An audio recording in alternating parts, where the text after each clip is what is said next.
Queria só voltar um pouquinho aí no tempo. Voltamos. Falar, de 64 a 68, esse grupo, o que vocês estavam fazendo entre esses dois períodos que pareciam mais críticos, né? Que é 64 e 68, vocês continuavam se reunindo? Sim. Quais eram as demandas desse período? Eu te digo assim, na verdade, havia encontros, nos encontrávamos e tal.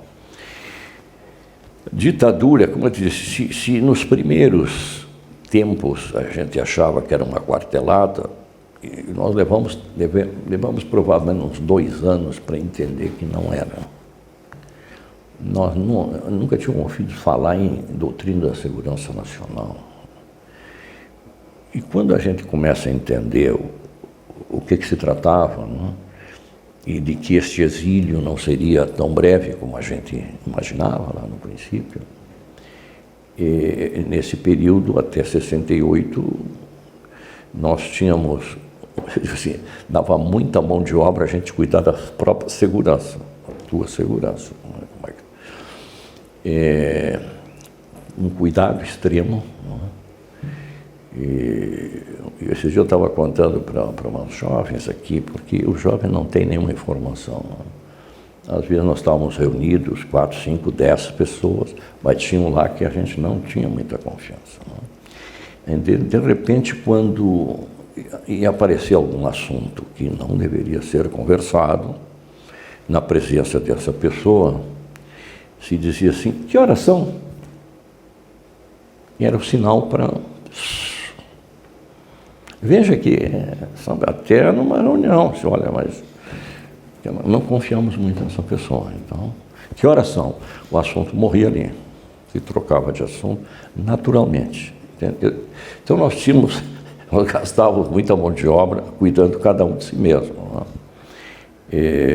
Porque eu gosto muito de chamar a atenção nesse período que tu fala, e vai por muitos anos. Não existia celular, computador, era puro artesanato, Então, tudo era muito difícil. Tu perdia muito tempo com as cautelas devidas, uma comunicação. As pessoas hoje não lembram que o telefone no Brasil era uma raridade.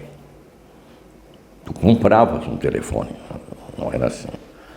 Aí, se tu tivesse que falar com uma cidade a 100 quilômetros de distância, você discava para a central e pedia uma ligação, que poderia vir no mesmo dia ou no dia seguinte. Então, olha a dificuldade. Então, na maioria das vezes, essas distâncias de 100 quilômetros, você tinha que ir pessoalmente. Por cautela e pela dificuldade.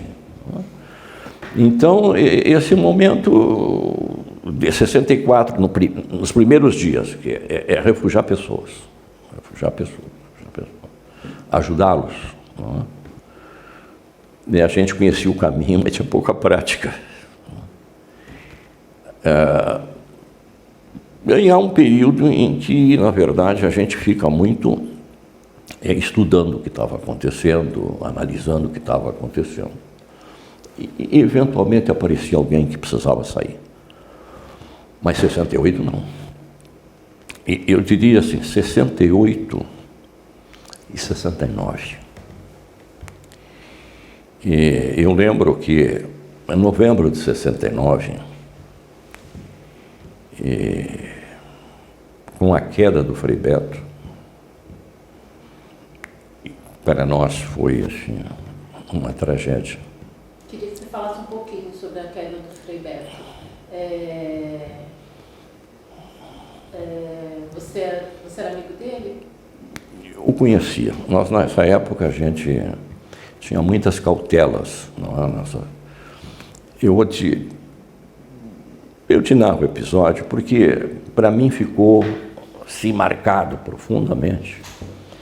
Porque esse mês de novembro de 69, eu passei todo ele esperando ser preso.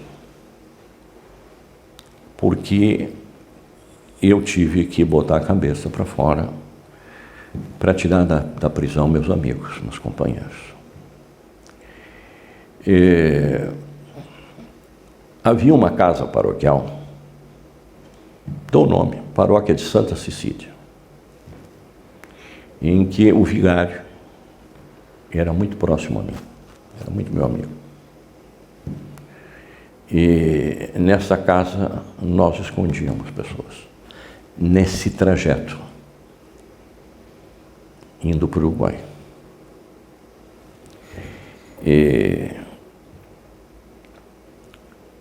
nesse momento ali, da casa paroquial, vivia o pároco, evidente, falecido, coitado. Chamava-se Edgar Yost,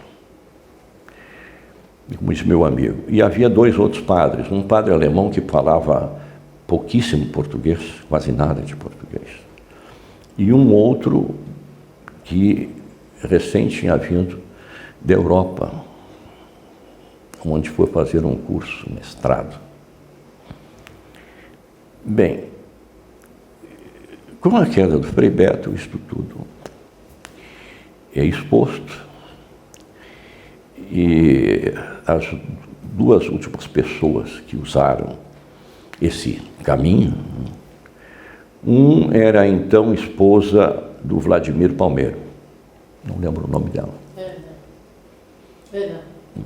Era ela, que seguiu bem as instruções, dormiu uma noite nessa casa, e seguiu, se foi para o Uruguai. E um deputado paulista,